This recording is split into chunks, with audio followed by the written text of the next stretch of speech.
Hi, this is Jason Fielder with the Daily Forex Report for September 3rd. Looking at the US Japanese yen pair, this particular pair pulled back after heading much lower. We are looking for this pair to continue moving down with the biases to the downside. Look for this pair to possibly move as high as 93.30, possibly as low as 91.93.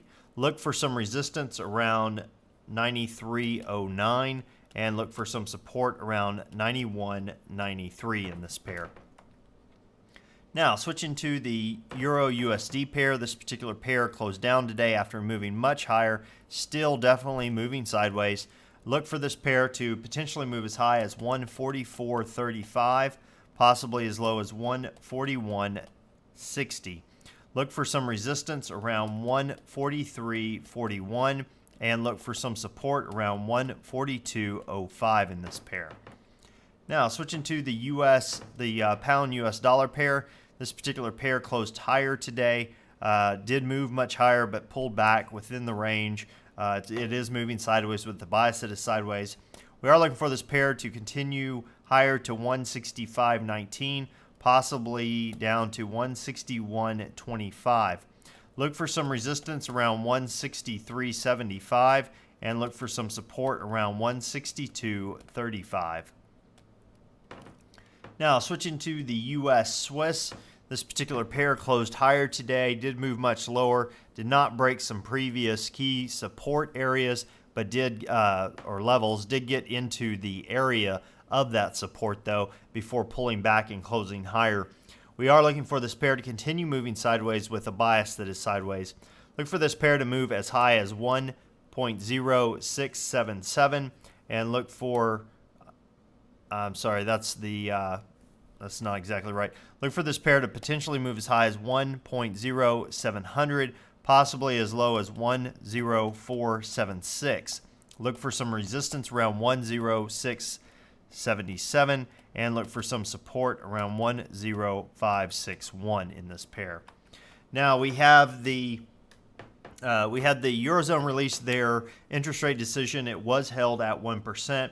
Looking ahead to tomorrow, we have the Canadian net change in unemployment or employment for August being released at 7 a.m. Eastern Time.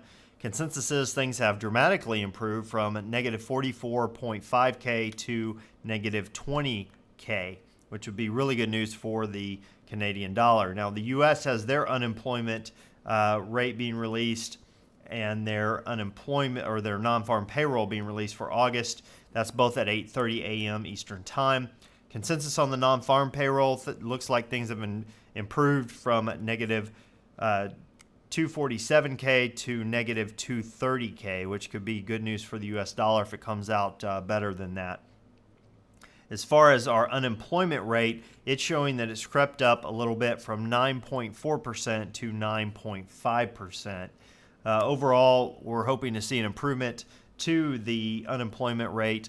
And if that does occur, the U.S. dollar could gain some ground that it's lost on some of the pairs over the past couple of sessions. Well, as far as what I'm looking for during this next session, because we are going into the non-farm payroll, I am looking for the Euro USD pair to just move sideways for the most of the rest of the time between now and 8:30 a.m. Eastern Time.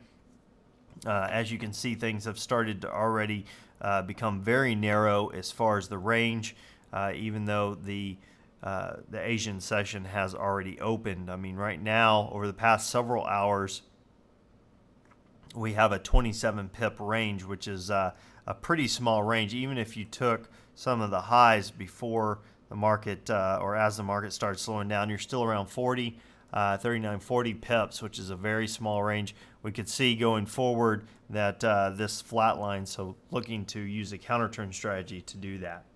Well, that's about wraps us up for today. Until next time, this is Jason Fielder. Good trading.